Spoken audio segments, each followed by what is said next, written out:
إن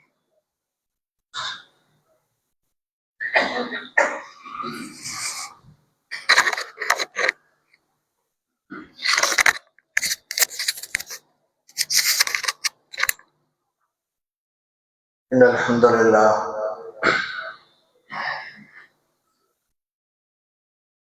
إن الحمد لله نحمده ونستعينه ونستغفره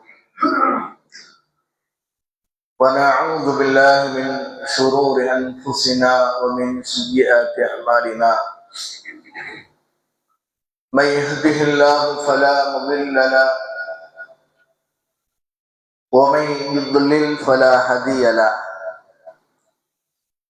أشهد أن لا إله إلا الله وحده لا شريك له وأشهد أن محمدا عبده ورسوله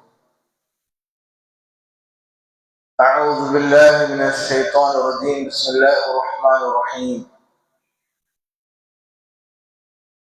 يا أيها الذين آمنوا اتقوا الله حق تقاته ولا تموتن إلا وأنتم مسلمون وقال أيضا يا أيها الناس اتقوا ربكم الذي خلقكم من نفس واحدة وخلق منها زوجها وبث منهما رجالا كثيرا ونساء واتقوا الله الذي تساءلون به والأرحام إن الله كان عليكم رقيبا وقال أيضا اليوم أكملت لكم دينكم وأتممت عليكم نعمتي ورضيت لكم الإسلام دينا أما بعد فإن خير حديث كتاب الله وخير هدي محمد صلى الله عليه وسلم وشر الأمور محدثاتها وكل محدثة بدعة وكل بدعة ضلالة وكل ضلالة في النار أخرجه أبو داود والنسائي وابن ماجه. இறைவனின் சாந்தியும் சமாதானமும் நாம் உயிரை விட மேலாக அன்பு வைத்திருக்கிற அல்லாஹ்வுடைய தூதர் நபிகள் நாயகம் ஸல்லல்லாஹு அலைஹி வஸல்லம் அவர்கள் மீதும் அவர்களது வாழ்க்கை வழிமுறைகளை அப்படியே ஏற்று பின்பற்றி வாழ்ந்த உன்னத தோழர்கள் சத்திய சஹாபாக்கள் மீதும் தாபீன்கள் தபோ தாபீன்கள் இமாம்கள் நம்மவர்கள் அனைவர் மீதும் என்றென்றும் நிலவட்டுமாக. அல்லாஹ்வுடைய மார்க்கத்தை அதன் தூய வடிவிலே அறிந்து கொள்ள வேண்டும் என்பதற்காக வேண்டி அவனது இறை இல்லத்திலே விரைவாக வந்து அமர்ந்திருக்கிறோம். அல்ஹம்துலில்லாஹ். நமது எண்ணங்களையும் செயல்பாடுகளையும் அல்லாஹ் ஏற்று நிரப்பமான நன்மைகளை அல்லாஹ் தஆலா மறுமை நாளில் அள்ளித் தருவானாக. அன்புக்குரிய சகோதரர்களே, அல்லாஹ்வுடைய தூதர் நபிகள் நாயகம் ஸல்லல்லாஹு அலைஹி வஸல்லம் அவர்கள் தன்னுடைய இறுதி ஹஜ்ஜின் போது லட்சத்துக்கும் மேற்பட்ட சஹாபாக்களுக்கு மத்தியிலே ஓதிய ஒரு வசனம், அல்-யௌம அக்மல்து லக்கும் தீனக்கும் வ அத்மம்து அலைக்கும் நிஅமதி வ ரதீது லக்குமுல் இஸ்லாம தீனா. அல்-யௌம இன்றைய நாள், இந்த மார்க்கத்தை நான் பரிபூர்ணப்படுத்தி விட்டேன், என்னுடைய நியமத்தை உங்கள் மீது பூர்த்தியாக்கி விட்டேன். வரதீத்து லக்குமுல் இஸ்லாம தீனா, இஸ்லாம் என்கிற இந்த உன்னத மார்க்கத்தை உங்களுக்கு நான் தீனாக மார்க்கமாக நான் பொருந்தி கொண்டேன் என்று அல்லாஹ் சொன்ன இந்த வசனத்தை பெருமானார் ஸல்லல்லாஹு அலைஹி வஸல்லம் அவர்கள் லட்சத்துக்கும் மேற்பட்ட சஹாபாக்களுக்கு மத்தியிலே ஓதி காண்பித்தார்கள். இந்த வசனத்திலே அல்லாஹ் தஆலா அல்லாஹ் பொருந்திய ஒரு மார்க்கம். இந்த உலகத்தில் எத்தனையோ மார்க்கங்கள், சித்தாந்தங்கள், கொள்கைகள், கோட்பாடுகள் நிறைந்து காணப்படுகிறது. இப்படி எண்ணற்ற மதங்கள் இருந்தாலும், எண்ணற்ற மார்க்கங்கள் இருந்தாலும், அல்லாஹ் பொருந்திய ஒரு மார்க்கம் இருக்கும் என்று சொன்னால் அது இந்த தீனுல் இஸ்லாம் என்கிற மார்க்கம் தான். இந்த மார்க்கம் அல்லாத எந்த மார்க்கத்தையும் அல்லாஹ் தன ஒரு காலமும் ஏற்றுக்கொள்ள மாட்டான் என்றும் அல்லாஹ் திருமறை குர்ஆனிலே குறிப்பிடுகிறார். எனவே மனிதனுக்கு எது தேவையோ, எது நன்மையோ, எதை செய்தால் இந்த உலகத்திலும் மறுமையிலும் அவன் நிம்மதியான வாழ்க்கையை தொடருவானோ அத்துணை விஷயங்களையும் உள்ளடக்கிய ஒரு மார்க்கத்தை அல்லாஹ் தஆலா நமக்கு தந்திருக்கிறான். இப்படிப்பட்ட இந்த மார்க்கத்தில் இருக்கக்கூடிய சட்ட திட்டங்கள் அனைத்துமே மனிதனுக்கு ஏற்றால் போல் இறைவன் வைத்திருக்கிறான். இதில் சொல்லப்படுகிற செய்திகள், இதில் சொல்லப்படுகிற ஏவல்கள், இதில் சொல்லப்படுகிற விளக்கல்கள், இவை அனைத்துமே மனித சமுதாயத்திற்கு பயனைத்தான், நன்மையைத்தான் பெற்றுத்தரும். ஏனென்றால் இந்த மனிதனை படைத்த இறைவன் மனிதனுக்கு எது தேவை, எது தேவையில்லை, எதை செய்தால் அவனுக்கு நிம்மதியான வாழ்க்கை இருக்கும், எதை செய்தால் அவன் நிம்மதியை இழந்து விடுவான் என்பதையெல்லாம் நம்மை படைத்த இறைவனுக்கு தெரியும். எனவே இந்த மனிதனுக்கு ஒரு ஏற்ற ஒரு மார்க்கத்தை அல்லாஹ் தான் நமக்கு தந்திருக்கிறான். அதை அல்லாஹ் தான் நடத்த சொல்கிற பொழுது அப்ப ஹுக்குமுல் ஜாஹிலீன யபூன், ஜாஹிலியா காலத்து தீர்ப்பையா நீங்கள் நாடி செல்கின்றீர்கள், விரும்புகின்றீர்கள் கேட்கிறாங்க. ஜாஹிலியா காலத்து தீர்ப்பையா, அந்த சட்ட திட்டங்களையா நீங்கள் நாடி செல்கின்றீர்கள்? ஏனென்றால் ஜாஹிலியா காலத்து தீர்ப்பு என்பது, அறியாமை கால சட்டம் என்பது, நடைமுறை என்பது அது மனிதனுக்கு உகந்ததல்ல.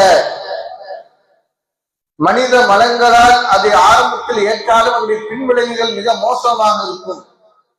எனவே அப்படிப்பட்ட ஜாஹிலியா காலத்து ஹுக்குமையா நீங்கள், சட்டத்தையா தீர்ப்பையா நீங்கள் நாடி செல்கின்றீர்கள்? வமன் அஹ்ஸன மினல்லாஹி ஹுக்மன் லிகௌமி யுக்மினூன்.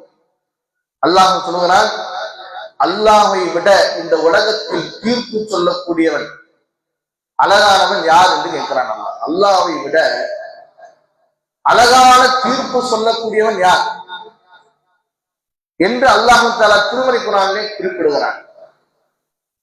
மனிதனால் உருவாக்கப்படுகிற தீர்ப்புகள், மனிதனால் உருவாக்கப்படுகிற சட்டத்திட்டங்கள் காலத்துக்கு ஏற்றால் போல் மாறிக்கொண்டே இருக்கும். ஒரு காலத்தில் அது சரி என்பான், இன்னொரு காலத்தில் அது தவறு என்பான். ஒரு காலத்தில் அந்த சட்டங்கள் நடைமுறைப்படுத்தப்படுவதற்கு முன்பாக பின்விளைவுகளை பற்றி யோசிக்காமல் சட்டத்தை ஏற்றி விடுவார்கள். ஆனால் அந்த சட்டத்தை நடைமுறைப்படுத்துகிற பொழுது ஏற்படுகிற சிக்கல்களால் மீண்டும் அதை மாற்றி விடுவார்கள். இது மனிதனுடைய தீர்ப்பு, மனிதனுடைய சட்டம்.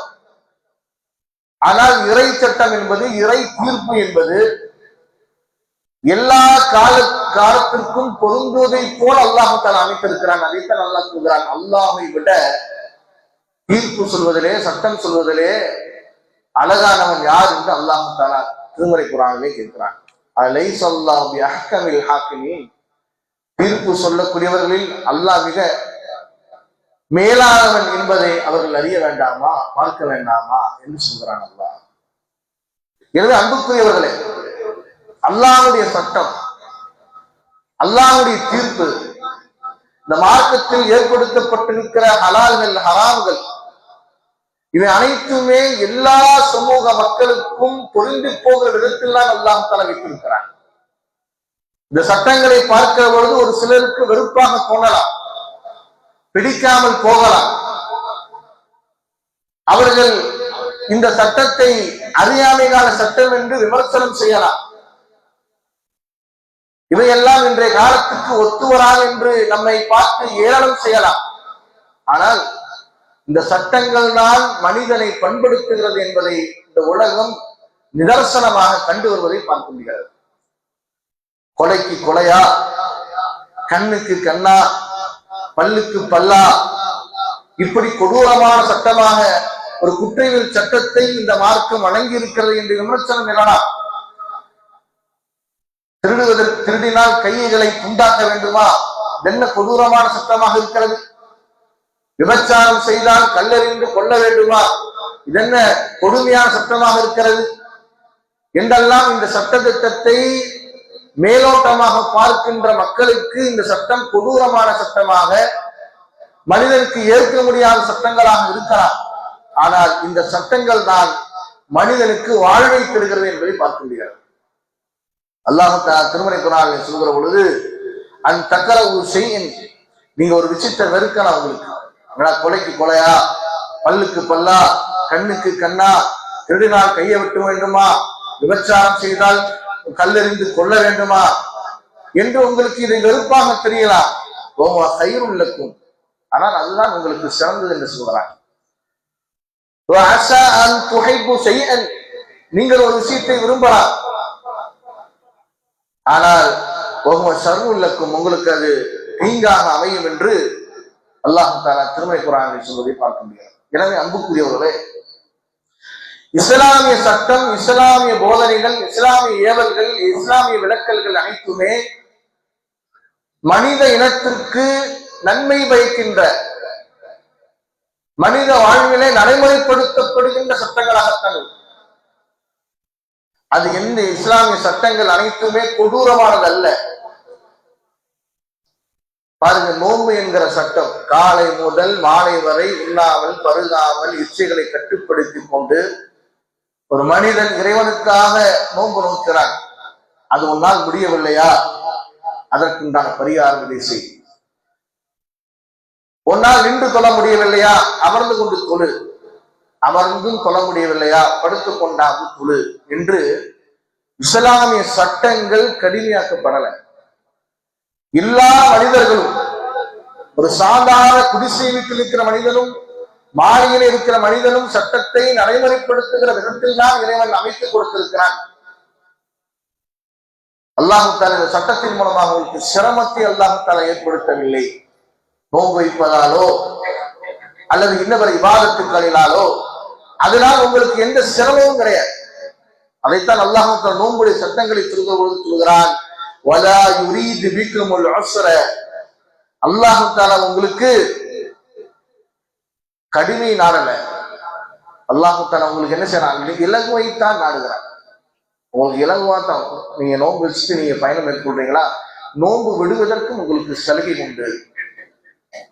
இப்படி மனிதனுடைய உள்ளங்களால் ஏற்றுக்கொள்ளப்படுகிற விதத்தில் தான் இஸ்லாமிய சட்ட நடைமுறையில் இருந்து கொண்டிருக்கிறார். அதே போன்றுதான் அன்புக்குரியவர்களே, இந்த மார்க்கத்திலே அல்லாஹ்வுடைய தூதர் ஸல்லல்லாஹு அலைஹி வஸல்லம் அவர்கள் சொல்லுகிற அத்துணை விஷயங்களும் மனிதனுக்கு பயன்படுகிற விதத்திலே சொல்லுவதை பார்க்க முடியாது. அல்லாஹ் குர்ஆன்ல சொல்றான், வஹில்ல லக்கும் தய்யிபாத், இந்த தூதர், இந்த நபிகள் நாயகம் ஸல்லல்லாஹு அலைஹி வஸல்லம் அவர்கள் உங்களுக்கு எதை ஹலாலாக்குறார் என்று சொன்னால் தொய்யிபாத்துக்களை ஹலாலாக்குறார். என்ன தொய்யிபாத்? சுத்தமானதை சாப்பிடு, சுத்தமானதை சாப்பிடு, அதுல அருவருப்பாக இருக்கக்கூடிய விஷயங்களை நீங்க சாப்பிடாதீங்க என்று இந்த தூதர் உங்களுக்கு நல்லதை உங்களுக்கு ஹலாலாக்குறார். உடைத்து சாப்பிடு என்று இந்த தூதர் உங்களுக்கு நல்லதை சொல்கிறார். நல்லது சாப்பிடுங்க, அசிங்கமானதை சாப்பிடாதீங்க. அதே போன்று அல்லாஹ் தஆலா சொல்கிறான், இந்த தூதர் யுஹர்ரிமு அலைஹிமுல் கபாயிஸ், கெட்டதை நீங்க இந்த தூதர் உங்களை தடுக்கிறார். கெட்டது எது? பன்றியினுடைய மாமிசம் சாப்பிடுவது தடுக்கிறார் இந்த தூதர். 24 மணி நேரங்கள் சாக்கடையிலேயே மூழ்கி கிடக்கிற ஒரு பன்றியினுடைய இறைச்சியை சாப்பிட்டால் அது ஒரு மனிதனுக்கு அழகல்ல என்பதை சொல்லுகிற வாக்கு இந்த வாக்கு. இந்த தூதர் எதை தடுக்கிறார்? உங்களுக்கு வட்டியை தடுக்கிறார், அடுத்தவருடைய கண்ணீரை வரவழைக்கின்ற, நடுத்தருவுக்கு கொண்டு வருகிற, மன உளைச்சலுக்கு உள்ளாக்கப்படுகிற வட்டி என்கிற மாபெரும் கொடுமையை இந்த தூதர் உங்களை தடுக்கிறார். இப்படி நல்லதை இந்த தூதர் ஏவுகிறார், கெட்டதை தடுக்கிறார். அப்படிப்பட்ட ஒரு உன்னதமான உயர்ந்த மார்க்கத்திலே நாம் இருந்து கொண்டிருக்கிறோம் என்பதை மறந்துவிடக்கூடாது. வட்டியினால் ஏற்படுகிற இழப்புகள் எத்தனை, அசிங்கமானதை சாப்பிட்டு ஏற்படுகிற விளைவுகள் எத்தனை. இப்படி இந்த மனிதனுக்கு எது தேவை எது தேவையில்லை என்பதை சொல்லுகின்ற ஒரு மார்க்கம் இந்த உலகத்தில் இருக்குமானால் இது இஸ்லாமிய மார்க்கம் மட்டும்தான். அதே போன்ற ஒரு சட்டத்தை தான் பெண்களுக்கும் இஸ்லாம் சொல்கிறார். பெண்களுக்கும் இஸ்லாமிய மார்க்கம் பல்வேறு விதமான சட்டங்களை சொல்கிறது. என்ன சொல்கிறது இஸ்லாமிய மார்க்கம்? நீங்கள் உங்களுடைய வீடுகளிலேயே நீங்கள் இருந்து கொள்ளுங்கள். அல்லாஹ் சொல்றாங்க, ஜாகிலியா காலத்து பெண்கள் சுற்றி திரிவதை போன்று, ஜாகிலியா காலத்து பெண்கள் சுற்றி திரிவதை போன்று நீங்கள் தெரியாதீர்கள் என்று சொல்கிறார். பார்ப்பதற்கு இஸ்லாத்தை விமர்சனம் செய்கிற மக்களுக்கு பார்த்தால் என்ன மிகப்பெரிய கொடுமையாக இருக்கிறது. பெண்ணியவாதிகள் பெண்களுடைய உரிமைக்காக வேண்டி போராடுகிறோம் என்கிற பெயரில் அமைப்புகள் ஏற்படுத்தி கொண்டு இன்றைக்கு மார்க்கமெல்லாம் பெண்களை அடிமைப்படுத்துகிறது என்று முழக்கமிடுகிறார்கள். இஸ்லாத்திலே சுதந்திரம் இல்லை, இஸ்லாமிய சட்டங்கள் கடுமையாக இருக்கிறது, இஸ்லாமிய சட்டங்கள் பெண்களை அடிமைப்படுத்துகிறது என்றெல்லாம் சொல்லி இன்றைக்கு இறைவன் வகுத்திருக்கிற இந்த சட்டத்தை விமர்சனம் செய்கின்ற பெண்ணியவாதிகளை பார்க்க முடியாது. என்ன சொல்றாங்க? இன்னைக்கு பெண்களுக்கு ஆடை சுதந்திரம் கிடையாது, பெண்கள் ஆண்களோடு பழகுவதை, அமர்வதை, பேசுவதை இந்த மார்க்கம் தடுக்கிறது என்று இன்றைக்கு பெண்ணியவாதிகள் இந்த மார்க்கத்துடைய சட்டங்களை, இந்த மார்க்கத்துடைய தீர்ப்புகளை கொச்சையாகவும் விமர்சனம் செய்தும் பேசுவதை பார்க்க முடிகிறது. நான் ஏற்கனவே சொன்னதை போன்று இந்த சட்டங்கள் பார்ப்பதற்கு மேலோட்டமாக இருக்க வேண்டுமானால் அது வெறுக்கக்கூடிய செயலாக இருக்கலாம். ஆனால் அதில் எவ்வளவு பயன் இருக்கிறது என்பதை இன்றைக்கு உலகம் கண்டு கொண்டிருக்கிறது. ஜாகிலியா காலத்து பெண்களை மாதிரி நீங்க தெரியாதீங்க, அல்லாஹ் உங்களுடைய ஆடைகளை, உங்களுடைய மார்புகளை மறைத்துக் கொள்ளுங்கள் என்று சொல்கிறான் அல்லாஹ். உங்களுடைய பார்வைகளை தாழ்த்துங்கள் என்று சொல்கிறான் அல்லாஹ். அந்நிய ஆண்களோடு அமராதீர்கள் என்று சொல்கிறான் அல்லாஹ். எந்த மனிதனை படைத்தானோ, எந்த மனிதனுக்கு நன்மை பயக்கும் என்று அல்லாஹ் தஆலா விரும்புகிறானோ அந்த மனிதனுக்கு இது போன்ற சட்டங்களை அல்லாஹ் தஆலா சொல்கிறான். அதெல்லாம் இல்ல, அதெல்லாம் சுதந்திரமா நமக்கு தெரியணும். ஆடை என்பது ஒரு பெண்ணுடைய அடிமைப்படுத்துகின்ற விஷயமாக இருக்கிறது. எனவே அவர்கள் ஆடை சுதந்திரத்தை விரும்புகிறார்கள். எப்படி வேணாலும் ட்ரெஸ் பண்ணலாம், எப்படி வேணாலும் இருக்கலாம், ஆணும் பெண்ணும் கலந்திருக்கலாம் என்று சொல்லி இன்றைக்கு இதைத்தான் பெண் விடுதலை என்று பேசிக் கொண்டிருக்கிறார்கள் பெண்ணியவாதிகள். நிலைமைகள் என்ன? இன்னைக்கு லண்டன் போன்ற நகரங்களிலேயே 48% குழந்தைகளுக்கு ஒரே ஒரு பெற்றோர்கள் மட்டும் உண்டு. அது குறிப்பாக தந்தைமார்கள் கிடையாது. அவருடைய சான்றிதழ்களில் தந்தையுடைய பெயரை இட வேண்டிய இடத்தில் அவர்கள் டேஸ் என்று விட்டு விடுகிறார்கள். என்ன காரணம்? இந்த சுதந்திரத்தை விரும்பினார்கள். இன்றைக்கு சுதந்திரம் இல்லாமல் அலைந்து திரிந்து மன உளைச்சலுக்கு உட்படுத்தப்பட்டு தற்கொலைக்கு அவர்கள் ஆளாக்கப்படுகிறார்கள் மேலை நாடுகளில். இன்றைக்கு மேலை நாடுகள் பெண் சுதந்திரம் என்று பேசி இன்றைக்கு தட்டு தடுமாறி கொண்டிருக்கிறார்கள். வீடை இழந்து விடுகிறார்கள், குடும்பத்தை இழந்து விடுகிறார்கள், கணவனை இழந்து விடுகிறார்கள், பிள்ளைகளை இழந்து விடுகிறார்கள்.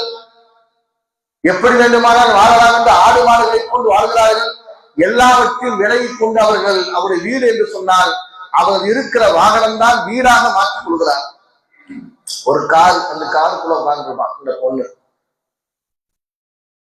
சில வன்முறையாளர்கள், சில காம கொடூரர்கள் அப்படிப்பட்ட காரில் இருக்கிற பெண்களை கற்பழித்து விடுகிறார்கள். எனவே இவங்க எல்லாம் முடிவு பண்ணி நினைச்சாங்கன்னா மிகப்பெரிய கிரவுண்ட்ல எல்லா பெண்களும் காரை கொண்டு வந்து நிறுத்தி அங்கே இரவு கழிப்பதை பார்க்க முடியாது. இதெல்லாம் என்ன காரணம்? இன்றைக்கு சுதந்திரம் சுதந்திரம் என்று பேசி இன்றைக்கு பெண்கள் மிகப்பெரிய பாதிப்புக்கு உள்ளாகிறார்கள். கேரளா போன்ற நகரங்களில் பஸ்ஸிலே பயணிக்கின்ற ஆண்களும் பெண்களும் பக்கத்திலே அமரலாம் என்கிற ஒரு நிலை வந்த உடனேயே இன்றைக்கு வரும் ரீல்ஸாக பார்க்க முடிகிறது, பேஸ்புக்கிலே பார்க்க முடிகிறது. ஆண்களுடைய சீண்டல்களுக்கு பெண்கள் உட்படுத்தப்படுகிறார். பக்கத்துல உட்கார்ந்து வேண்டாத வேலையெல்லாம் பண்றான். என்ன காரணம் அப்படின்னா, நீ எந்த சுதந்திரத்தை நீ விரும்புகிறாயோ அந்த சுதந்திரத்தை இழந்து நிற்கிறாய். இஸ்லாமிய மார்க்கக்கூடிய சட்டங்கள் ஒரு பெண்ணுக்கு பாதுகாப்பு வழங்குகிறது, அவருடைய உள்ளங்களுக்கு நிம்மதியை கொடுக்கிறது. அதைத்தான் இஸ்லாமிய மார்க்கம் சொல்கிறது.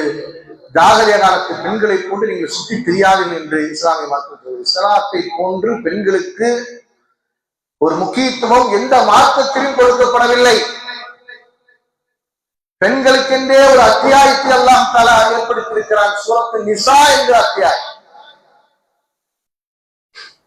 பெண்களுடைய பெருமை பேசுவதற்காக ஒரு அத்தியாயம், பெண்களின் உலகத்தில் எப்படி வாழ வேண்டும் என்கிற ஒரு அத்தியாயம், அவர்கள் எப்படி கற்பொழுக்கம் உள்ளவர்களாக அடுத்தவுடைய காமக்கு சிக்கி ஆளாகாமல் இருப்பதற்காக அவர்கள் என்ன செய்ய வேண்டும் என்பதை பற்றி குர்ஆன் பல இடங்களில் பெண் சுதந்திரத்தை பற்றி பேசுகிறது. சூரத்து நிசான்னு இருக்கு ஒரு பெண்ணுக்கு ஒரு அத்தியாயம், ஆண்களுக்கு ஒரு அத்தியாயம் கிடையாது. மரியம் என்கிற ஒரு பெண்ணை மையமாக ஒரு அத்தியாயம் இருக்கிறது. அது மட்டுமல்ல, அல்லாஹ் தஆலா திருமறை குர்ஆனிலே சொல்கிற பொழுது என்ன சொல்கிறார்? அன்றைய காலத்திலே பெண் குழந்தைகள் இதா புஷ்ஷிர அஹதுஹும் பில் உன்ஸா, ஒரு பெண் குழந்தை பிறந்து விட்டது என்று சொன்னால் அவருடைய முகமே மாறி போய் விடுகிறது. கவீன், அவன் கோவித்துக் கொள்கிறான். இப்படிப்பட்ட சூழல். ஒரு பெண் குழந்தை பிறந்துச்சுன்னு சொன்னாலே அன்றைய காலத்தில் 1400 ஆண்டுகளுக்கு முன்பாக பெருமானார் ஸல்லல்லாஹு அலைஹி வஸல்லம் வாழ்ந்து கொண்டிருந்த காலத்திலேயே, பெண் குழந்தைகளை புதைத்த காலத்திலேயே, அந்த காலத்தில் பெண் குழந்தை ஒருவனுக்கு பிறந்து விட்டது என்று சொன்னால் அவருடைய முகம் மாறிவிடுகிறதாம், கோபித்துக் கொள்கிறானா. ஒரு அவமான சின்னம் எனக்கு வந்து விட்டதே என்று கதறுகிறான்.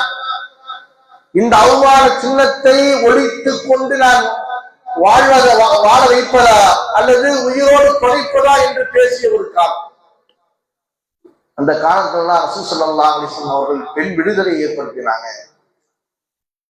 அந்த காலத்தில் தான் பெருமானார் ஸல்லல்லாஹு அலைஹி வஸல்லம் அவர்கள் பெண்களுக்கு உண்டான உரிமையை வழங்கினார்கள். பெண்கள் எந்த அளவுக்கு முக்கியம் என்பதை பெருமானார் ஸல்லல்லாஹு அலைஹி வஸல்லம் அவர்கள் அந்த சமூக மக்களுக்கு மத்தியிலே சொன்னார்கள். பெருமானார் ஸல்லல்லாஹு அலைஹி வஸல்லம் அவர்கள் சொன்னார்கள், யாருக்கு 3 பெண் பிள்ளைகள் பிறக்கிறதோ, பெருமானார் சொன்னாங்க,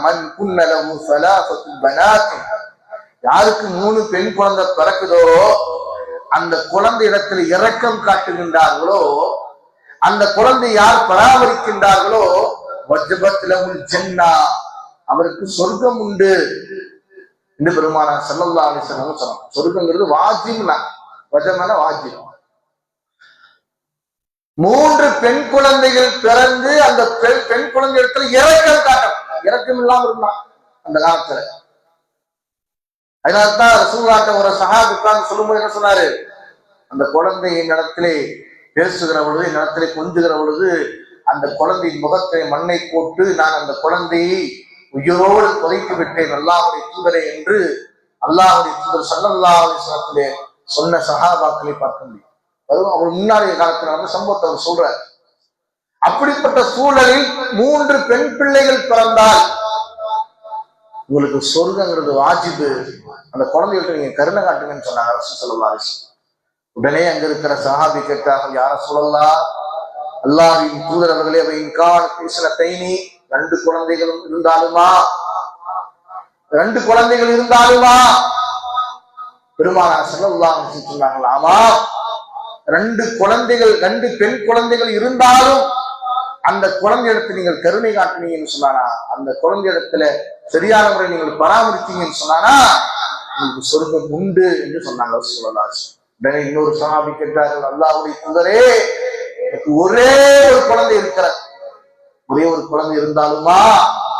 ஆமா, ஒரே ஒரு குழந்தை இருந்தாலும், ஒரே ஒரு பெண் குழந்தை இருந்தாலும் அந்த பெண் குழந்தைக்கு நீங்க கருணை காமிச்சு ஒழுக்கமா நீங்க வளர்த்தீங்கன்னா உங்களுக்கு சொர்க்கம் உண்டு என்று சொன்னாங்க சொல்லலாம். ஒரு குழந்தை பிறந்தாலே கொந்தளித்து போனவர்கள், ஒரு பெண் குழந்தை பிறந்தாலே முகமெல்லாம் சிவந்தவர்கள், ஒரு பெண் குழந்தை பிறந்தாலே அவமான சின்னமாக கருதியவர்கள், ஒரு பெண் குழந்தை பிறந்தாலே அதை உயிரோடு புதைக்க வேண்டும் என்கிற அந்த நினைப்பு இருந்தவர்கள் சொர்க்கம் கிடைக்கும் என்று சொன்ன பொழுது இந்த பெண் குழந்தை பிறப்பதில் அவர்கள் ஆர்வம் காட்டினார்கள் என்று பார்க்க முடியாது. இஸ்லாமிய மார்க்கம் இந்த பெண்ணுக்கு கொடுத்த முக்கியத்துவம். இன்னைக்கு ஸ்கேன் பார்க்கிறான், பெண் குழந்தையா வேண்டாம்ன்றான்.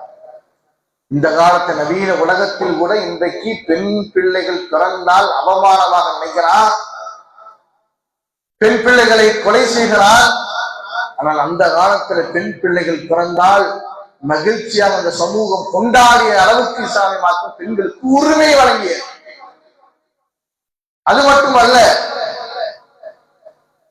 அல்லாஹ்வுடைய தூதர் ஸல்லல்லாஹு அலைஹி வஸல்லம் அவங்க சொன்னாங்க, வல் ஆலா இப்னதைனி அவ் ஸலாஸ பனாத்தின் அவ் உக்தைனி அவ் ஸலாஸ அக்வாத்தின், யாருக்காவது 2 பெண் குழந்தைகள் இருந்து, அல்லது யாருக்காவது 2 சகோதரிகள் இருந்து, யாருக்காவது 3 பெண் பிள்ளைகள் பிறந்து, அல்லது யாருக்காவது 3 சகோதரிகள் இருந்து, அந்த சகோதரிகளையும் இந்த மனிதர் பார்த்தார் என்று சொன்னால் அந்த மனிதர் நாளை மறுமையிலே என்னோடு இப்படி இருப்பார் என்று பெருமானார் ஸல்லல்லாஹு அலைஹி வஸல்லம் அவர்கள் தன்னுடைய 2 விரல்களையும் இணைத்து சொன்னார்கள் என்று பார்க்கிறோம்.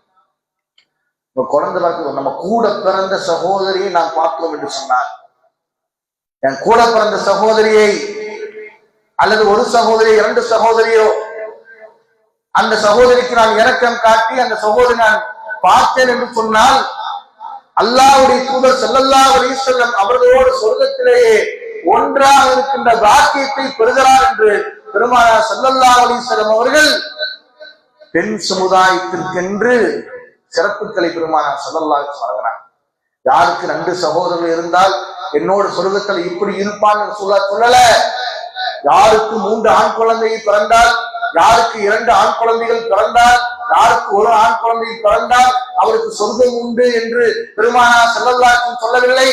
யாருக்கு பெண் பிள்ளை பிறக்கிறதோ, அந்த பெண் பிள்ளை மீது கருணை காட்டுகிறாரோ, அந்த பெண் பிள்ளைக்கு பராமரிக்கிறாரோ அவருக்கு சொர்க்கம் வாஜிப் என்று பெருமானார் ஸல்லல்லாஹு அலைஹி வஸல்லம் அவர்கள் சொன்னதாக நம்மால் பார்க்க முடிகிறது என்று சொன்னால், பெருமானார் ஸல்லல்லாஹு அலைஹி வஸல்லம் அவர்கள் இந்த பெண்களுக்கு எந்த அளவுக்கு சமத்துவத்தையும், இந்த பெண்களுக்கு எவ்வளவு முக்கியத்துவத்தையும் பெருமானார் ஸல்லல்லாஹு அலைஹி வஸல்லம் கொடுத்திருக்கிறார் என்று நம்மால் பார்க்க முடிகிறது சொல்கிறேன்.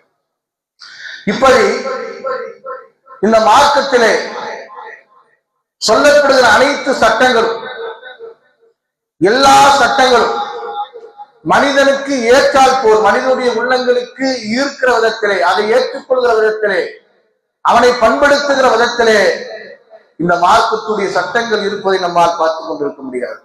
பாருங்க, அல்லாஹ் தஆலா சொல்கிறான், பெண்களை நீங்கள் ஜாகிலியா காலத்து பெண்களை போன்று சுற்றி திரிய வேண்டாம், தொழுகையை நிலைநிறுத்துங்கள், ஜகாத்தை கொடுத்து வாருங்கள், அல்லாஹ்வுடைய தூதருக்கும் கட்டுப்படுங்கள், இன்னமா யுரீதுல்லாஹு யுذஹிப அன்கும் ரிஜ்ஸ. அல்லாஹ் எதை விரும்புகிறான்னு சொன்னா, உங்களுக்கு இருக்கிற அந்த அவமானத்தை, ரிஜிஸை, அசிங்கத்தை அல்லாஹ் போக்குவதற்கு விரும்புகிறான். உங்களுக்கு இருக்கிற அசிங்கத்தை அல்லாஹ் போக்குறதுக்கு அல்லாஹ் தஆலா விரும்புகிறான். யுதஹிருக்கும் தத்ஹீரா, உங்களை தூய்மைப்படுத்துவதற்கு அல்லாஹ் தஆலா விரும்புகிறான் என்று சொல்லி அல்லாஹ் தஆலா பெண்களை தூய்மைப்படுத்துகிறான். எதை சொல்லி? இந்த சட்டங்களை சொல்லி, நீங்க பரதா போடுங்க, ஜாகிலியா பெண்களை போன்று சுற்றி திரிய வேண்டாம், பெண்கள் என்பவர்கள் சுதந்திரம் என்கிற பெயரிலே வெளியே செல்ல வேண்டாம், அது அவர்களுக்கு பெரும் பாதிப்பு தான். இன்றைக்கு ஆண்களும் பெண்களும் கலந்திருக்கிற ஒரு சூழலில் ஒரு பெண் வேலை செய்வது இஸ்லாமிய மார்க்கம் தடுக்கிறது. பெண்களை வேலைக்கு செல்ல வேண்டாம் என்று இஸ்லாமிய மார்க்கம் சொல்லல எங்கேயுமே. பெண்கள் பெண்கள் இருக்கக்கூடிய பகுதியிலே வேலை செய்வதில் எந்த மாற்று கருத்துக்கும் இடமில்லை. அது இஸ்லாம் அனுமதிக்கிறது. பெண் மருத்துவர் இருக்க வேண்டும், பெண்களுக்கு அவர்கள் பார்க்க வேண்டும். அதே போன்று இன்னவர விஷயங்களுக்கு பெண்கள் பெண்களோடு இருப்பது பிரச்சனை இல்லை, பெண்களும் ஆண்களும் கலந்து இருக்கிற விஷயத்திலே இஸ்லாமிய மார்க்கம் தடுக்கிறது. ஏன்? அங்க பாலியல் சீண்டல்கள் இருக்கும், பிரச்சனைகள் இருக்கும், இவன் சும்மா இருக்க மாட்டான், அதனால் இந்த பெண்ணின் நிம்மதி இழப்பால், அதனால் இந்த பெண் பாதிக்கப்படுவாள் என்பதற்காக வேண்டி இஸ்லாமிய மார்க்கம் இது போன்ற விஷயங்களை தடுக்கிறது. இன்னைக்கு அதை யதார்த்தமா பார்க்கிறோம். எது தடுத்ததோ அதை செய்ய போறதுனால ஏற்படுகிற விளைவுகள் இன்றைக்கு உலகம் முழுவதும் கண்டுகொண்டிருக்கிறோம். பார்க்க முடியுதா இல்லையா? இப்ப இஸ்லாமிய மார்க்கம் என்ன சொல்லுங்க கேட்டானா, ஜாங்கிலிய காலத்து பெண்களை போட்டு சுற்றி தெரியாதீங்க, அங்க போறேன் இங்க போறேன் போகாதீங்க, வீட்டுல இருங்க. அதுதான் ஒரு பெண்களுக்கு அழகு என்பது இஸ்லாமிய மார்க்கம் சொல்லுது. இது என்னமா நினைக்கிறோம்? ஒரு அடிமையாக நினைக்கிறோம். அடிமை அல்ல. பெண்கள் என்பவர்கள் இல்லத்து இளவரசிகளாக இருக்க வேண்டும். அதுதான் அவர்களுக்கு அழகு. பெண்கள் வெளியே சென்றார் என்று சொன்னால், அதாவது பணிக்காக அந்நிய ஆண்கள் அதிகமாக இருக்கக்கூடிய பகுதிக்கு சென்றார் என்று சொன்னால், அதனால் அவர்களுக்கு பாதிப்புத்தான் என்று சொல்றாங்க. இதுல என்ன அடிமை இருக்குது? பணிக்கு போக வேண்டாம்னு சொல்லல இஸ்லாமிய, பணிக்கு போலாம், ஆனால் அதுக்குண்டான சூழல் இருக்கு, அந்த பெண்ணுக்கு பாதுகாப்பு இருக்க வேண்டும். இப்படி இஸ்லாமிய சட்டத்திட்டங்கள், இஸ்லாமிய தீர்ப்புகள், இது இறைவனால் ஏற்படுத்தப்பட்ட தீர்ப்பு. இந்த தீர்ப்பை ஒரு காலமும் நாம் அதனை குறை கண்டு விடக்கூடாது. ஒரு மூமியுடைய பண்பு. இந்த மார்க்கத்தை புரியாதவங்க பேசுறாங்க, அது வேற. புரிந்தவர்கள் இந்த மார்க்கத்துடைய சட்டத்திட்டங்களை, மார்க்கத்துடைய தீர்ப்பை எந்த விதத்திலும் குறை கண்டு விடக்கூடாது. அதைத்தான் அல்லாஹ் சொல்றான், ஃபலா ரப்பிக வலா யுமினு ஹத்தா யுஹக்கிமு ஃபீமா ஷஜர பைனஹும். அல்லாஹ் தஆலா உங்களுக்கு மத்தியில் ஒரு தீர்ப்பு சொன்னானா, அந்த தீர்ப்பை நீங்கள் ஏற்றுக்கொள்ள வேண்டும், அந்த தீர்ப்புக்கு வரணும்.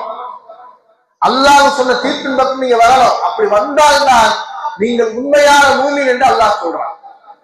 பருதா போட சொல்றான். ஏன் போட சொல்றான்? பேஷனா இருக்குங்கிறது வேண்டியா, ஸ்டைலா இருக்குங்கிறது வேண்டியா? இல்ல, அல்லாஹுடைய தீர்ப்பு பெண்கள் பருதாவை அணிய வேண்டும். அந்த தீர்ப்புக்குள்ள நம்ம வரணுங்கிற அல்லாஹ். அப்படி வந்தால்தான் உண்மையான மூமின் என்று சொல்றான் அல்லாஹ். அப்ப நமக்கு வெறுப்பாக இருந்தாலும் வெறுப்பில்லாமல் இருந்தாலும் அல்லாஹ்வுடைய தீர்ப்பு என்று வந்தால் அந்த வெறுப்புகளை கலைந்து அந்த தீர்ப்பை நம் உடன்பட வேண்டும். அது பாகப்பிரிவினை பிரச்சனையாக இருந்தாலும் சரி, சொத்து பிரச்சனையாக இருந்தாலும் சரி. ஆக அவங்களுக்கு 2 போகுது, இவங்களுக்கு 1 போகுது, அல்லாஹ் தஆலாவுடைய தீர்ப்பு வந்துச்சுன்னா எனக்கு கஷ்டமா இருந்தாலும் அதை ஏற்றுத்தான். அதுதான் உண்மையான மூவி. அது வெறுக்கக்கூடாது. எல்லாம் இஸ்லாம் சொத்து பிரச்சனை அது இதுன்னு வரும்போது, இங்க இஸ்லாத்துல வேலை இல்லை, இஸ்லாத்திய சட்டங்கள் அதுக்கு போனாலும் நமக்கு சரியான முறையில சொத்துக்கள் கிடைக்காது ஒரு விலை இருக்கிறார் என்று சொன்னால், அது இந்த மார்க்கத்தை ஏற்காமல் இருக்கக்கூடிய விளைவு. மார்க்கத்தை ஏற்கலாம். அல்லாஹ் எதை சொன்னாலும் அதை அப்படியே ஏற்றுக்கொள்ள வேண்டும். இந்த சட்டத்தை கட்டுப்படணும். அல்லாஹ் தான் சொல்றான். ஸ்டைலா இருக்குது, பருதா பேஷனா இருக்குது, அல்லது மாடலா இருக்குதுங்கிறதுக்கு அல்ல. அல்லாஹ் சொன்னாலும் அது கட்டுப்பட வேண்டும் என்று அல்லாஹ் சொல்றான். இல்லனா நீங்கள் ஒரு காலம் மூமினாக முடியாது என்று அல்லாஹ் தஆலா திருமறை குர்ஆனில் சொல்றான். எனவே அன்புக்குரியவர்களே, இஸ்லாமிய பெண்களே, இன்றைக்கு பெண்கள் சம்பந்தமாகத்தான் நிறைய பேச வேண்டியது இருக்கிறது. என்றால் ஆரம்ப காலகட்டத்தை பார்க்கிற போது இன்றைய சூழ்நிலையில் பெண்கள் அதிகமாக தவறான வழியில் செல்லக்கூடிய ஒரு சூழலை பார்க்க முடியாது. நிறைய பார்க்க முடியும். சோசியல் மீடியால பார்த்தோம்னு சொன்னாலா, பெண்கள் சோசியல் மீடியால இந்த இடத்துல சாப்பிடலாம், இந்த ஹோட்டல்ல சாப்பிட்டா இது நல்லா இருக்கு, அந்த ஹோட்டல்ல சாப்பிட்டா அது நல்லா இருக்குன்னு யார் வீடியோ போடுறாங்கன்னா பெண்கள் போடுறாங்க. எப்படி வீட்டுல சமைக்கிறான்னு அது வீடியோ போடுறாங்க. அதே மாதிரி இன்னும் வேற அசிங்கமான செயல்களின் மூலமாக பெண்கள் வீடியோ போடுறாங்க. இப்படி இஸ்லாமிய பெண்கள் இஸ்லாமிய சட்டத்துக்கு உட்படாமல், அதனுடைய தாற்பயத்தை தெரியாமல், அது தத்துவத்தை புரியாமல் இன்றைக்கு பெண்கள் பொது வழியிலேயே காட்சி பொருளாக மாறி இருப்பதை பார்க்க முடியாது. அதே போன்று பருதா என்பதை ஒரு அடிமைத்தனமாக நினைத்து பல பெண்கள் அந்த பருதாக்களை உதறி தள்ளுகிற ஒரு சூழலை பார்க்க முடியாது. காலேஜ் கொண்டே சேர்க்கிறோம், 1 நாள் பருதா, 2 நாள் பருதா, என்ன மாடலா இருக்குது. எல்லாரும் இங்கிருந்து பருதா போட்டு அங்க ஃப்ரெண்டுகளோட போகும்போது பருதாவை கழட்டி வைப்பது, சுதந்திரமாக சுற்றி இருக்கிறார்கள். இறைவன் மேல் பயம் இல்லாத ஒரு சூழல். இப்படி இஸ்லாமிய பெண்கள் சன்னம் சன்னமாக இன்றைக்கு மார்க்கக்கூடிய போதனை விட்டும் விலகி செல்கிற ஒரு சூழல் இன்றைக்கு நிதர்சனமாக நாம் பார்த்து கொண்டிருக்கிறோம். மார்க்கத்துடைய அறிவு மங்கி போய்விட்டது.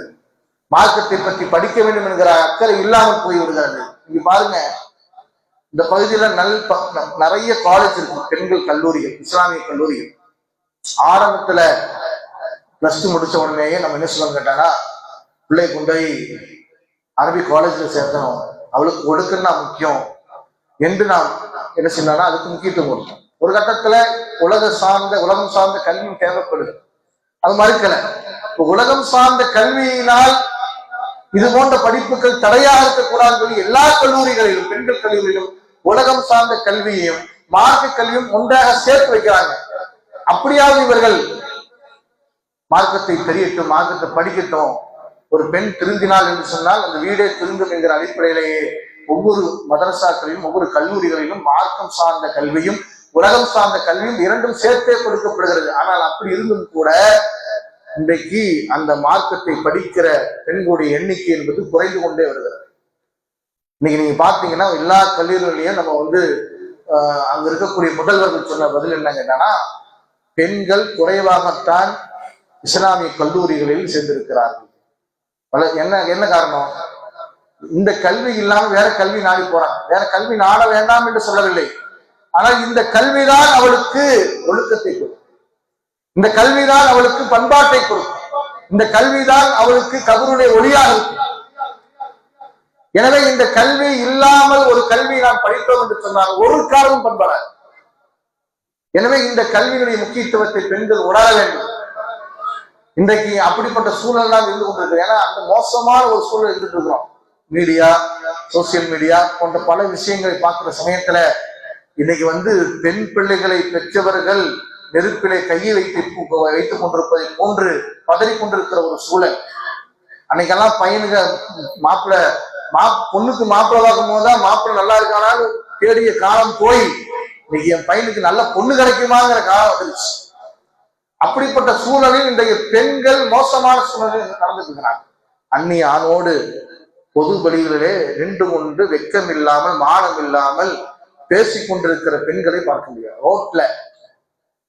ரோட்ல நின்றுட்டு அந்நிய ஆணோடு மாட்டு மத சகோதரனோடு அமர்ந்து கொண்டு டீ கடையிலையும் ஹோட்டல் கடையிலையும் இஸ்லாமிய பெண்கள் இருந்து கொண்டிருக்கிற நிலையை பார்க்கும் பொழுது உள்ளபடியே மார்க்கத்தை பின்பற்றுகிற நமக்கு வேதனை இருக்கத்தான் செய்யும், வேதனைப்படத்தான் செய்யும். ஏன்னா ரசூல் ஸல்லல்லாஹு அலைஹி வஸல்லம் அப்படித்தான் நம்ம சொல்லி வளர்த்துருக்காங்க, அப்படித்தான் சொல்லியிருக்கிறாங்க. ஒரு மூமின் அல்லாதவன் ஒரு மரணிக்கிற பொழுது ரசூல் ஸல்லல்லாஹு அலைஹி வஸல்லம் எந்திரிச்சு வருத்தப்படுவாங்க. அதுதான் அல்லாஹ் சொல்றான், நபியே லஅல்லக பாயிஃபு நஃப்ஸக், அவங்க ஈமான் கொள்ளலைங்கிறதுக்காக அவங்க இந்த மார்க்கத்தை ஏற்றுக் கொள்ளவில்லை என்பதற்காக உண்மை நீரே அழித்துக் கொள்வது போலும், நீங்களே வருத்திக்கிட்டு நீங்க அழிச்சுக்குவீங்க போல இருக்கு என்று ரசூலுல்லாஹை குறித்து அல்லாஹ் சொல்கிறான். ரசூலுல்லாஹுடைய கவலை அல்லாஹ் சொல்கிறான். அந்த கவலை ஒவ்வொரு மூமின்களுக்கும் இருக்கும். எனவே நம்முடைய இஸ்லாமிய பெண்கள் மார்க்கத்தை பின்பற்றி நடக்க வேண்டும். நம்முடைய இஸ்லாமிய பெண்கள் மார்க்கத்துடைய போதனையை நாம் கற்றுக் கொடுக்க வேண்டிய இடத்தில் நாம் இருக்கிறோம். எனவே அன்புக்குரியவர்களே, எந்த கல்வியாக இருந்தாலும் இந்த மார்க்க கல்வி என்பதுதான் அவர்களுக்கு நல்ல வழிகாட்டும். எனவே அப்படிப்பட்ட கல்வியை நம்முடைய பெண் பிள்ளைகளுக்கும் ஆண் பிள்ளைகளுக்கும் கொடுக்கின்ற ஒரு நிலை அல்லாஹ் தஆலா நம் அனைவருக்கும் ஏற்படுத்தும் என்று கூறினது முதலாவது ஜும்மாவுரை சொல்கிறேன். வாசல் ரவானா அல்ஹம்துலில்லாஹி ரப்பில் ஆலமீன். அஸ்ஸலாமு அலைக்கும் வரஹ்மத்துல்லாஹி வபரகாத்துஹு. அல்ஹம்துலில்லாஹி வஸ்ஸலாத்து வஸ்ஸலாமு அலா முஹம்மதின் வ ஆலிஹி வ அஸ்ஹாபிஹி அஜ்மஈன். அன்புக்குரிய சகோதரர்களே, இன்றைய சூழலில் அல்லாஹ்வுடைய மார்க்கத்துடைய சட்டத்திட்டங்களை தெரிந்தவர்கள், அதனால் ஏற்படுகிற நன்மைகளை அடைந்தவர்கள் இன்றைக்கு அது சம்பந்தமாக பொதுத்தலங்களிலே பேசி வருவதை பார்க்க முடியாது. சமீபத்தில் கேரளாவிலே ஒரு படித்த பெண், மிக உயர் பதவியில் இருக்கக்கூடிய ஒரு பெண், ஒரு கிறிஸ்துவ பெண் ஃபருதாவை அணிந்து கொண்டு, இந்த ஃபருதா தான் எனக்கு பாதுகாப்பை தருகிறது,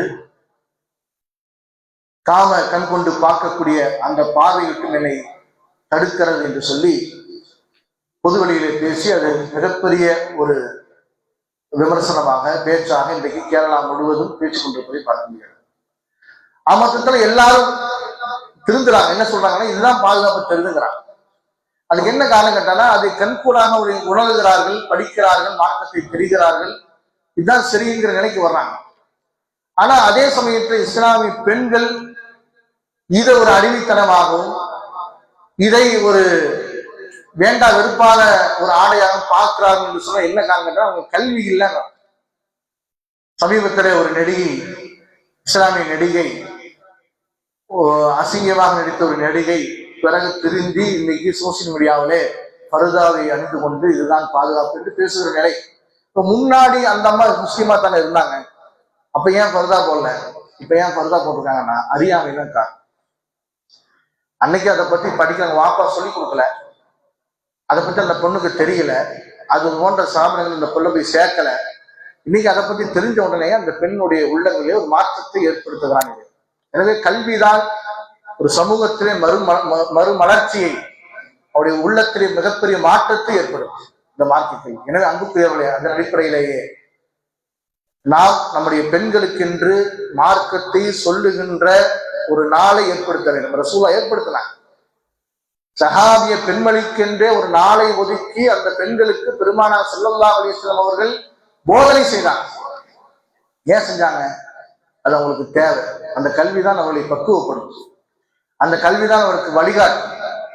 எனவே அன்புக்குரியவர்கள், அந்த அடிப்படையிலேயே நம்முடைய ஜமாத் பெண்களுக்கு என்று ஒரு இஜ்திமா, ஒன்று கூடுதல் என்கிற ஒரு நிகழ்ச்சியை நாளை தினம் வைத்திருக்கிறார்கள். எனவே அந்த இஜ்திமாவிலே உங்களுடைய மனைவிமார்களையும், உங்களுடைய பெற்றோர்களையும், உங்களுடைய பிள்ளைகளையும், பெண் பிள்ளைகளையும் கொண்டு வந்து நீங்க அந்த மாநாட்டில் கலந்து கொள்ளுமாறு நீங்கள் வலியுறுத்த வேண்டும். என்றால் மார்க்கும் சம்பந்தப்பட்ட விஷயங்கள் சொல்லிக் கொடுக்கப்படுகிறது.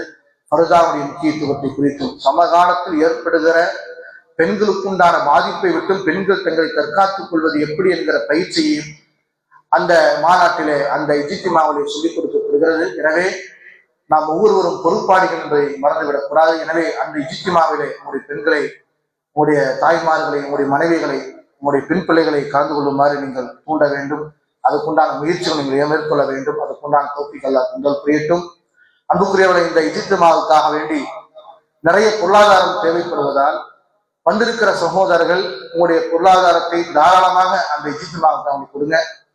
உங்கள் மூலமாக கிடைத்த பொருளாதாரத்தின் மூலமாக நடத்தப்படுகிற அந்த மாநாட்டின் மூலமாக ஒருவர் நேர்வழி பெற்றார் என்று சொன்னார், ஒருவர் திரும்பி வாழ்ந்தார் என்று சொன்னார், அந்த நன்மையில் உங்களுக்கும் பங்களிப்பு உண்டு என்பதை மறுக்க முடியாத ஒரு உண்மை என்பதை புரிந்து கொள்ளுங்கள். எனவே வந்திருக்கிற சகோதரர்கள் நம்முடைய தாய்மார்களுக்காக நடத்தப்படுகிற, நம்முடைய மனைவிமார்களுக்காக நடத்தப்படுகிற, நம்முடைய பெண் பிள்ளைகளுக்காக நடத்தப்படுகிற அந்த இஜ்திமாவுக்காக வேண்டி உங்களுடைய தாராளமாக உங்களுடைய பொருளாதாரத்தை கொடுங்கள். அதுக்குண்டான தௌஃபீக் அல்லாஹ் நம் அனைவருக்கும் தந்தல் புரியட்டும்.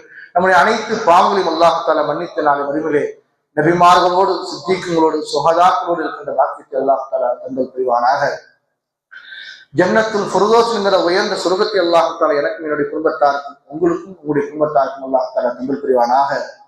அகீமுஸ் ஸலாத்த இன்ன ஸலாத்த தன்ஹா அனில் ஃபஹ்ஷாஇ வல் முன்கர் வலذிக்ருல்லாஹி அக்பர் வல்லாஹு யஅலமு மா தஸ்னஊன். வ ஆஹிரு தஅவானா அல்ஹம்துலில்லாஹி ரப்பில் ஆலமீன். அஸ்ஸலாமு அலைக்கும் வரஹ்மத்துல்லாஹி வபரகாத்துஹு.